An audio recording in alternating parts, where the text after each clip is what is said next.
morning. Thanks you to be here. I'm Matteo Valoriani. I'm one of the Intel software innovator.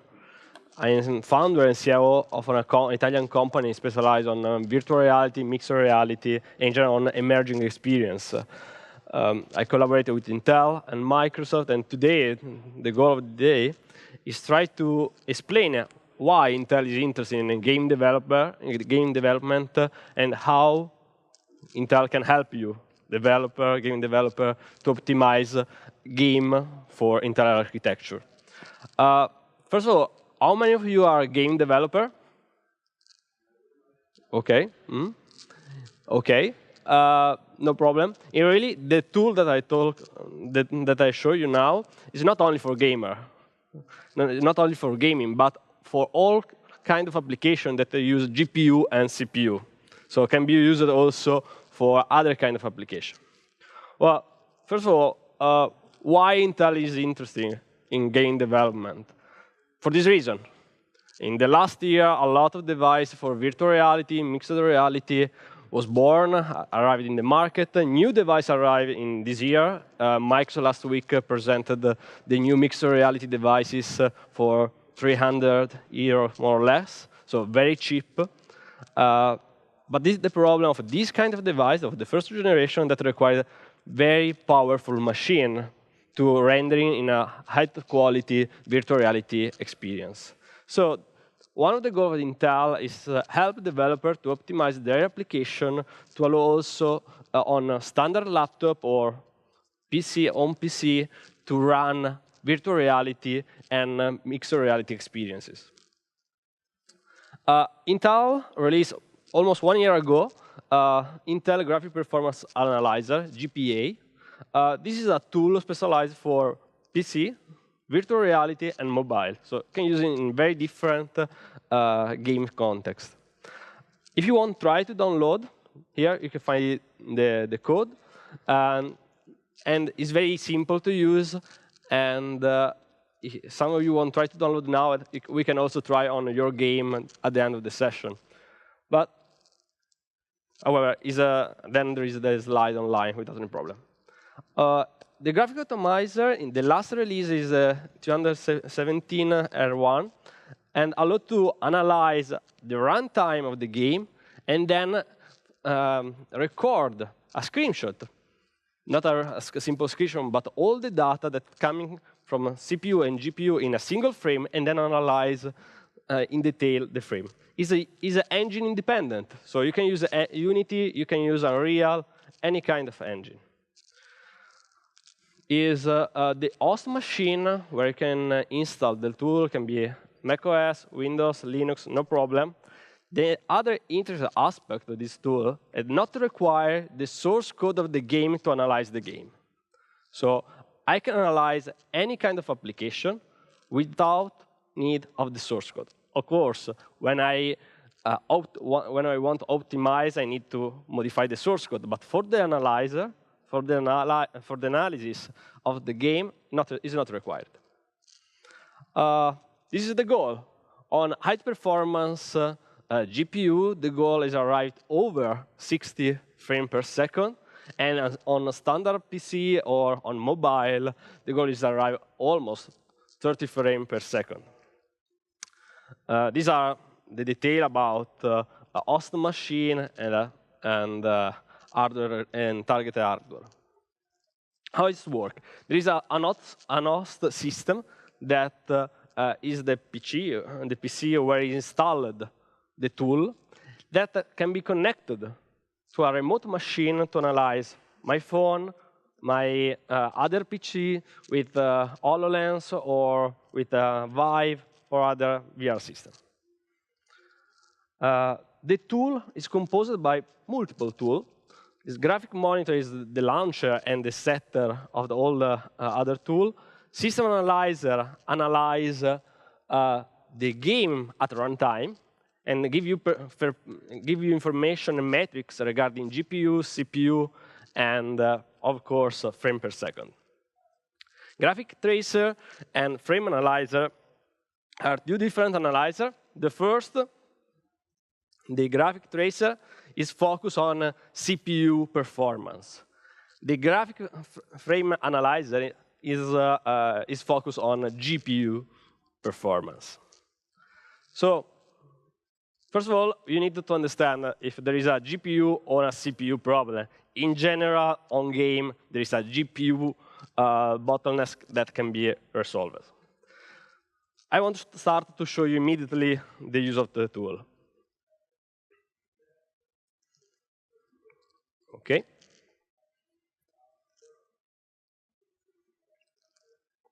When I start the tool, there is a, you can see? Yeah. The launcher with all the different tools that we can use. If I want to analyze a specific application, here there is some application installed on my PC or application coming from Windows Store. So you can analyze any game on the Windows Store, for instance. Well, this is one simple game. And I start now the game. What's happened now? The analyzer connected with analyze the communication between the CPU and GPU on low level. So I can go to add metrics. In general, you need to use two different machines. An host machine where you run the tool to analyze, and another machine where you play to the game. But in that case, it's the same machine. OK. I try to show all at the same time. First of all, on the left, you have a lot of different metrics regarding CPU, GPU. In this moment, you can see the general CPU load and the GPU time of execution. But you can, of course, add frame rate per second or many other metrics. Frame time, for instance, the time to render a frame, or frame number is another good information. Of course, the simple information in frame per second. That's all at the runtime and live. In addition to the metrics, you can also the possibility to modify some behavior of the game calling directly with the GPU. For instance, I can disable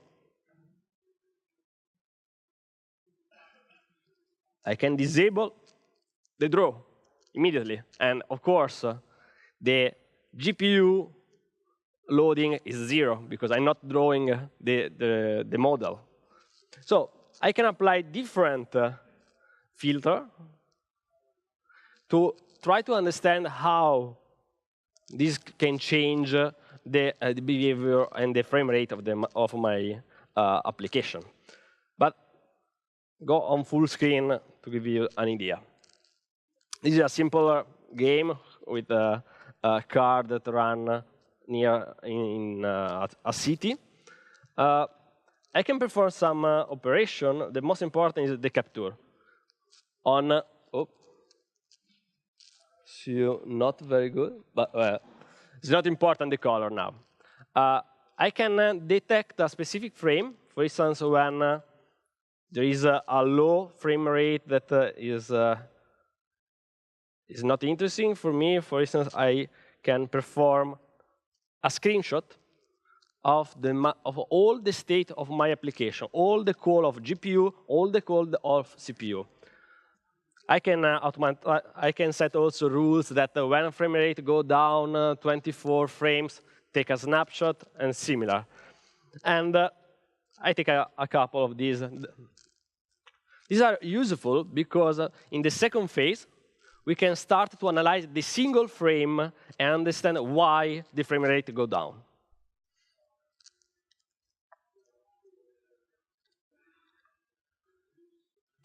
OK, this was the system analyzer. Give you a lot of information, CPU, GPU, and not require any kind of integration with the original game. I simply start the game and start to analyze. The second part is a focus on frame analyzer. This is because in general, one of the bottlenecks of the whole game are the models or some effect applied by GPU during the rendering. So I start.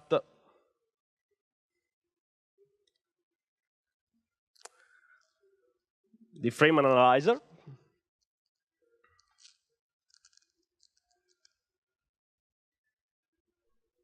Okay.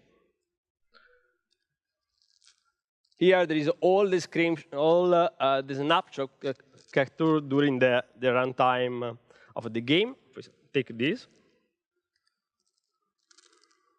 Okay, now the tool analyzes all the information of the frame, information coming from GPU, CPU, and also communication between GPU and CPU. It's finished to loading, requires some seconds because there are a lot of information in a single frame. I set to show you an important things on the top right. Here, you can define the axis of this graphic. In general, you can set the GPU duration, CPU duration, or a lot of different metrics. It's almost finished. Okay. What's represented the rectangle? The rectangle is the amount of time for each X that GPU use to render a specific object or specific part of the frame. For instance, if I select that, the tool gives me there is a lot of time to rendering this model in the frame. This is a single frame. I can look, for instance, another block. Okay, this block is probably the blend, the effect, the transition effect between one frame and the other. Or look another.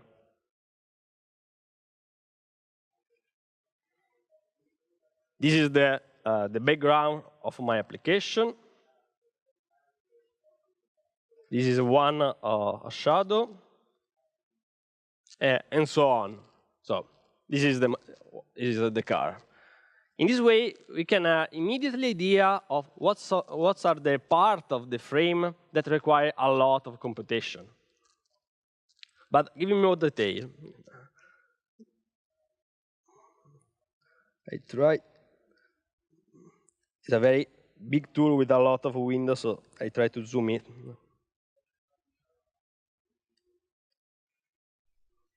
Okay.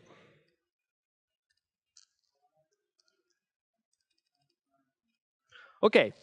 When I select a frame, on the right, I have a lot of all the metrics regarding CPU, GPU, and for instance, the time to rasterize a single frame, or the time to transform the pixel between one frame and the other, and so on.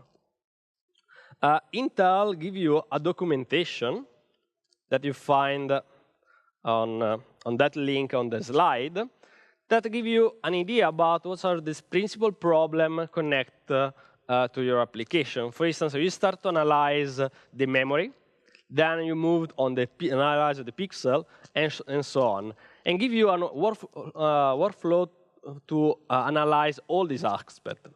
So, for instance, if I go on the tool, on metric, in that case, the tool gives me there is a problem in the sampler. So I can go on the documentation and see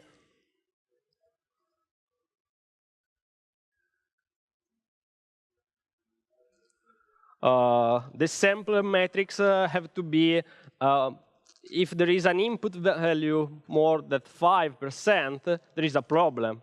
And you can go optimizing, modifying the hotspot of the sampler. give you a very short suggestion to resolve the problem. Then in the documentation, there is, of course, more detail to go to optimize this aspect and reduce the impact.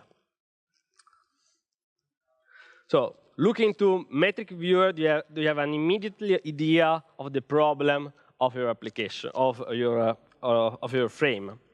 Of course, this can be true for each the component of the frame, and also, if you want, I can select all the scene at the same time and perform the same analysis. So you can understand what's the principal problem of that frame. Here is a bit cut.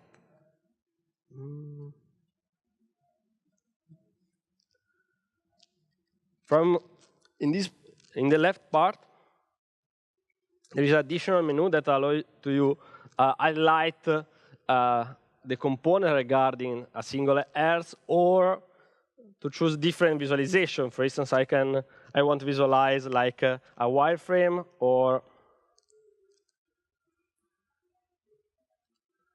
I want a highlighted frame, wireframe. So it's very simple.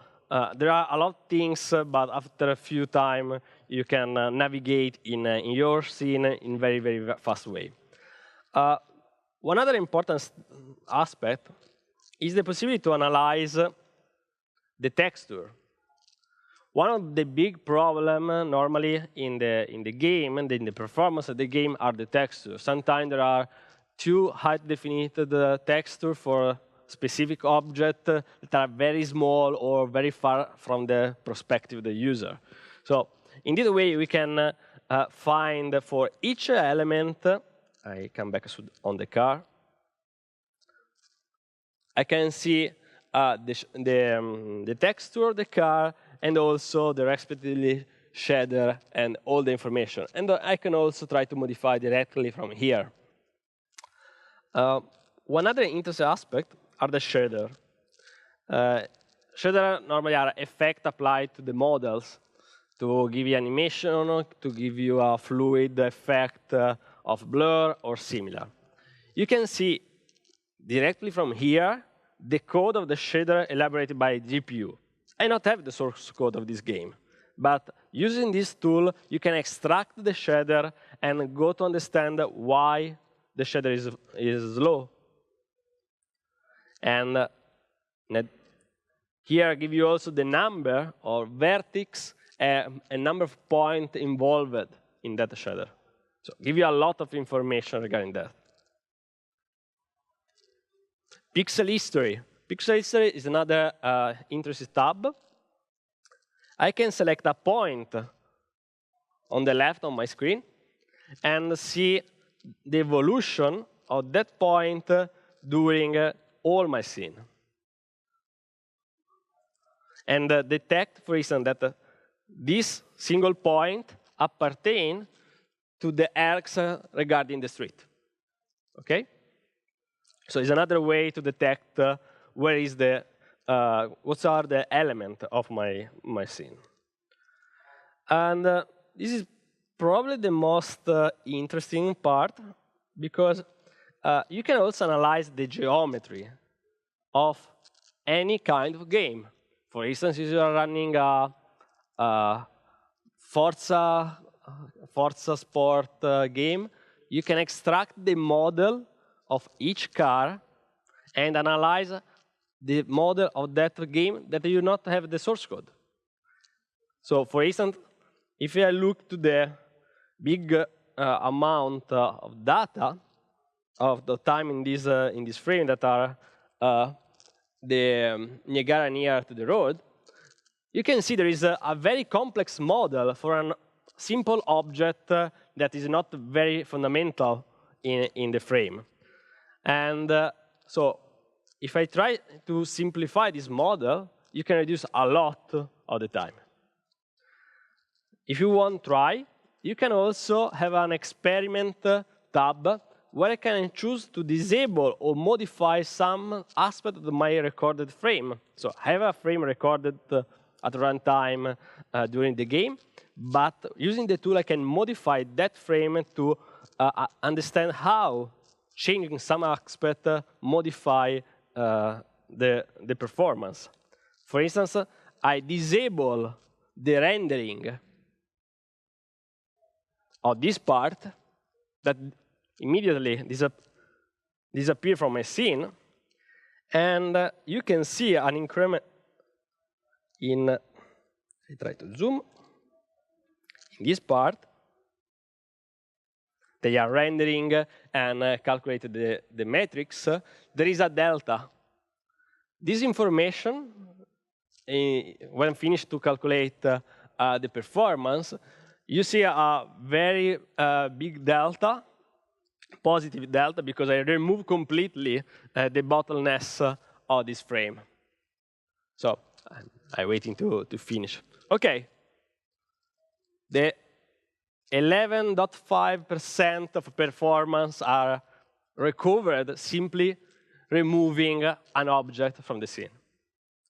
Of course, in your game, probably you don't want to remove all the object, but you can understand that you can simplify that object and then obtain a better performance.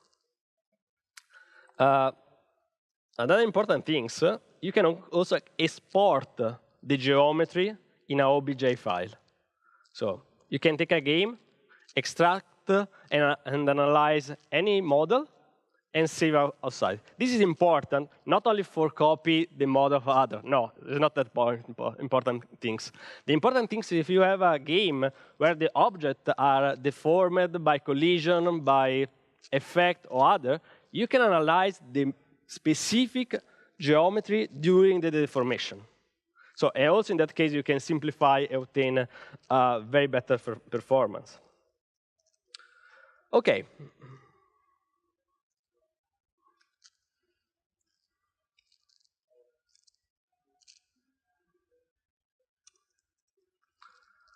The first part was focused on how to detect bottlenecks or problem in your game. Now I want to try to give you some tips, very simple tips, but in general that help to increase the performance around 20–25% using this simple optimization. It's focused on Unity, but is true also for Unreal or for other different engines. First of all, when a script is not necessary, disable. It's very simple. In that case, on Unity, you can use the manual behavior callback to remove all the scripts that are out of the focus or the visible part of the scene from the user. It's very simple. And you obtain normally 5% of performance from this.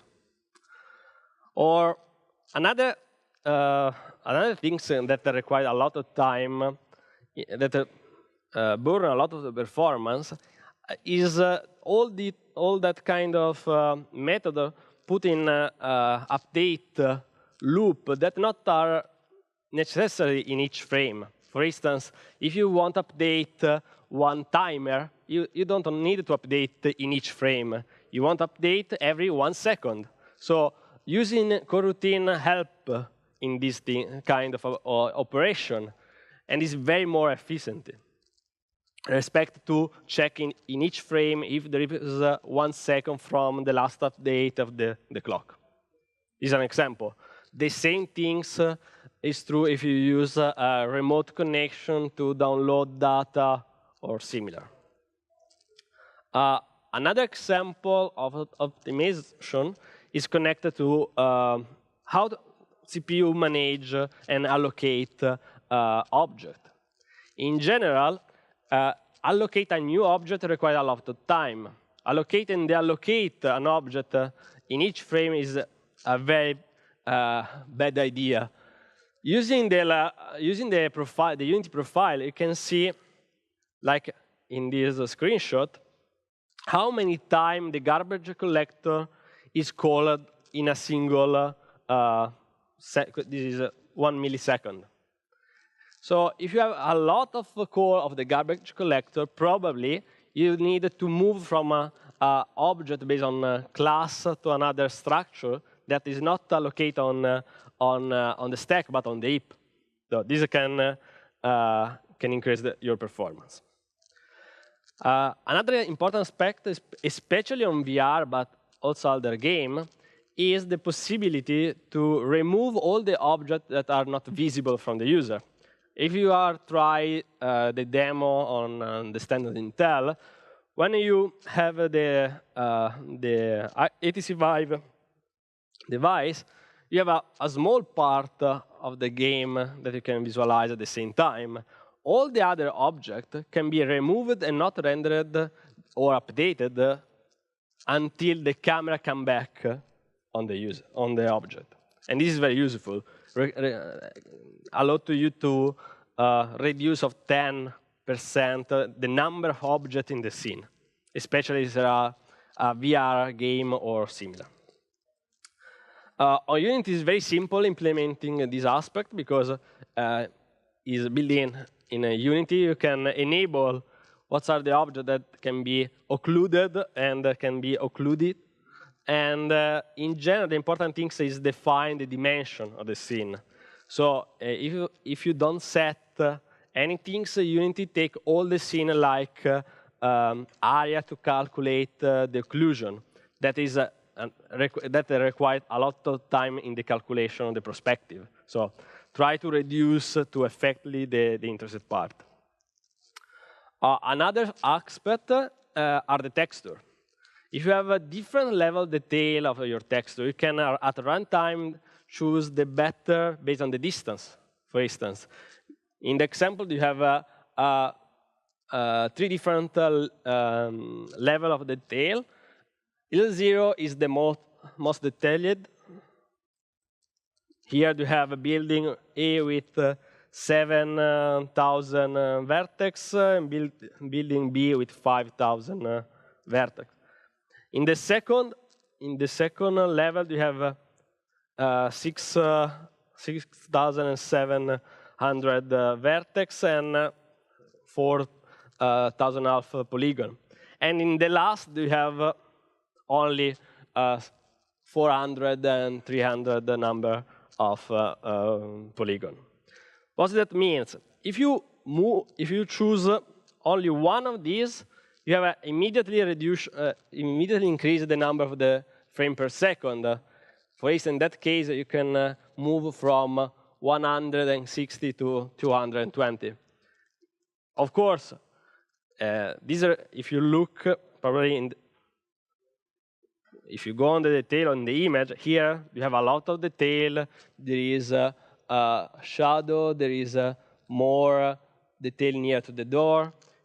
If you go to the other, here there are not all these detail.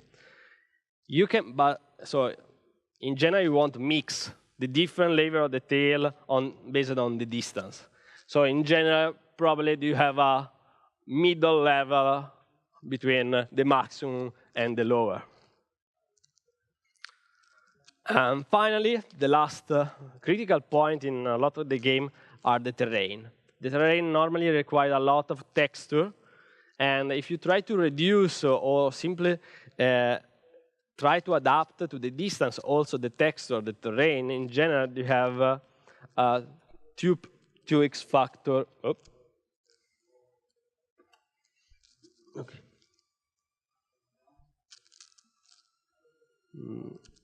I killed some.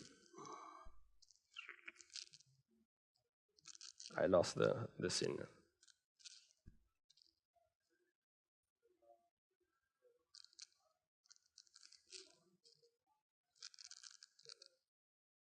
There's some problem.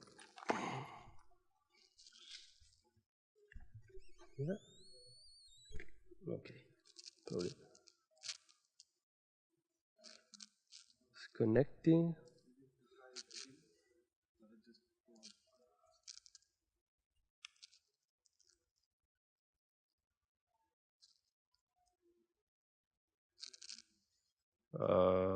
However, I finished without the slide, no problem.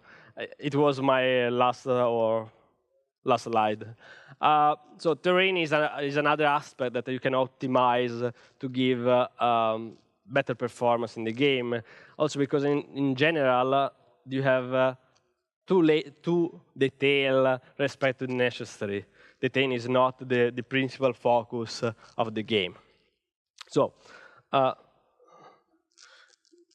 in conclusion, Intel offers a new tool to analyze the frame and give you the possibility to increase a lot your market.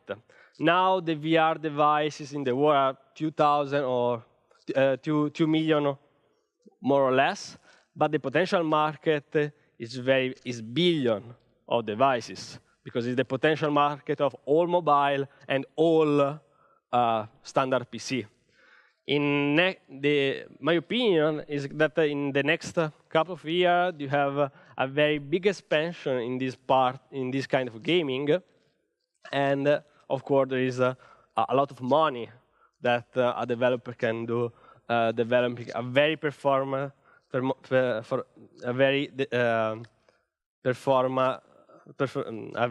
a game with a high performance for each devices. So try the tool if you are a game developer. Try to use it on your game or try to use it on the game of other that you want to analyze. Why is so performance respect to yours? Okay, I finished. No, don't worry. If you have some question, yeah, I'm here. Yes. Probably I moved some things here, but I don't know why. Yeah, there is some gadget for if you do a question. Hi. I wanted to ask, does this tool also take care of post-processing multi-pass rendering? Yeah. Because if I want to see what happened after this shader. Yeah, you can analyze. I analyze the single frame, but you can, of course, analyze. OK, it's come back. You can analyze a trace. So analyze the frame in different moments, in different critical moments, and also analyze how change during the time. So it's possible, of course.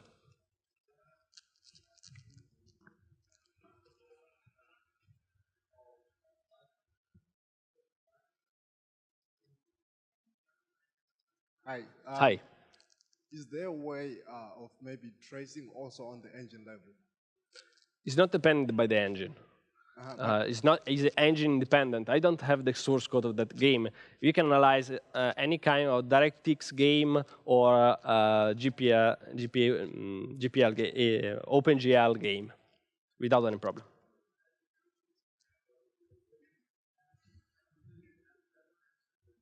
OK. Take a gadget if you want for the question.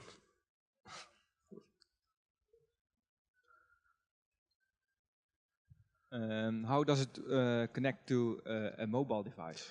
In general, on mobile, you can connect using USB, and there is a small component that you install on the mobile. It's optimized for Android devices, not for iOS, because it's not possible. It's not required to root the device, so it's a standard device in developer mode can be used to analyze the game. When I start the analyzer,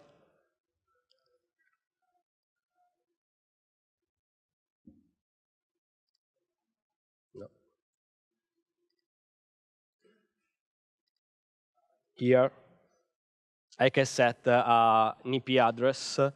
If you use a USB, do you have a local IP address or Wi-Fi if you have a virtual machine or some other, and you can connect on any kind of device. Hi. Hi. Can the tool analyze in-browser games? Not in-browser game is not possible, but probably your in-browser game is a OpenGL game, I imagine. So you can when you export for the web, you can probably export also for desktop, and so you can analyze that. OpenGL is principally support for mobile, not for the web.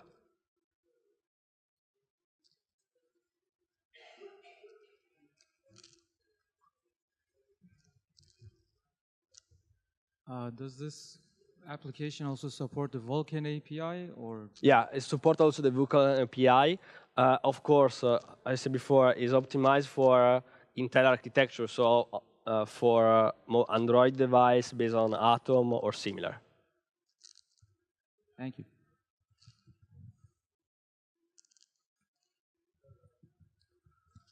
So if there is another question, thank you. And if you want to come to the booth of Intel to try Vive and HoloLens in the afternoon, you are very, very welcome. Thank you.